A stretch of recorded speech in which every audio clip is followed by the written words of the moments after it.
চীনে তালেবান সেনাদের প্রশিক্ষণ, উভয় পক্ষের ঘনিষ্ঠ কৌশলগত সম্পর্ক জোরদার। কাবুল বেইজিং নতুন অধ্যায়ে প্রবেশ করেছে। আফগানিস্তানের ক্ষমতাসীন তালেবান সরকার ও চীনের মধ্যে সামরিক সহযোগিতার নতুন দিক উন্মোচিত হয়েছে। চীনের সামরিক প্রশিক্ষণ কেন্দ্রগুলোতে এখন বিশেষভাবে প্রশিক্ষণ নিচ্ছে তালেবান সরকারের নির্বাচিত সেনারা।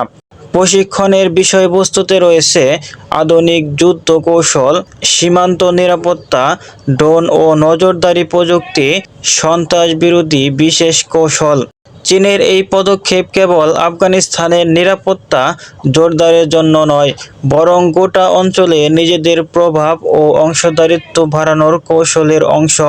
তালেবানদের লক্ষ্য নিজেদের সেনাবাহিনীকে আধুনিক ও দক্ষ করা, সীমান্তে আইএস ও অন্যান্য বিদ্রোহীদের মোকাবেলা, ভবিষ্যতে আন্তর্জাতিক সংস্কৃতির পথে আরও এগিয়ে যাওয়া।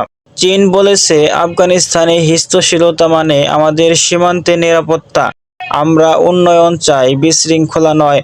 তালেবান বলেছে, যারা আমাদের বিচ্ছিন্ন ভেবে ভুল করছে, তারা এখন দেখবে আমরাও আধুনিক হতে পারি।